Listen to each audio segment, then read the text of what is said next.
Israeli Prime Minister Benjamin Netanyahu is in the U.S. for the first time since President Biden took office. The two men met face-to-face at the White House Thursday afternoon to discuss the war in Gaza. Netanyahu is also planning to meet with the next president of the United States. Skylar Henry reports. Pro-Palestinian protesters outside the White House held up an effigy of Israeli Prime Minister Benjamin Netanyahu, showing him with blood on his hands. Right now, right behind us, President Biden is having a meeting. He's having a meeting with a war criminal.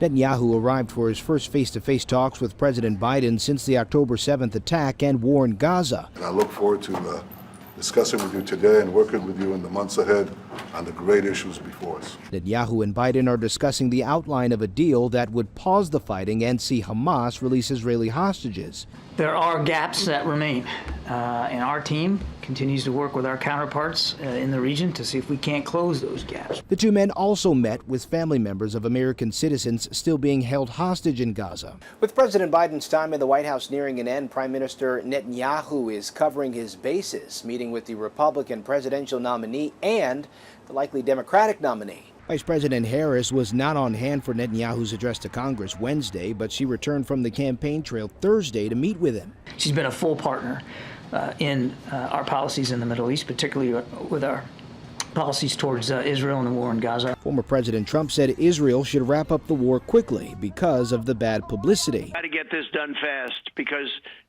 the world is not taking lightly to it. It's really incredible. You know, October 7th would have never happened if I was president. Netanyahu is going to Mar-a-Lago on Friday for a meeting with Trump. Skylar Henry, CBS News, the White House.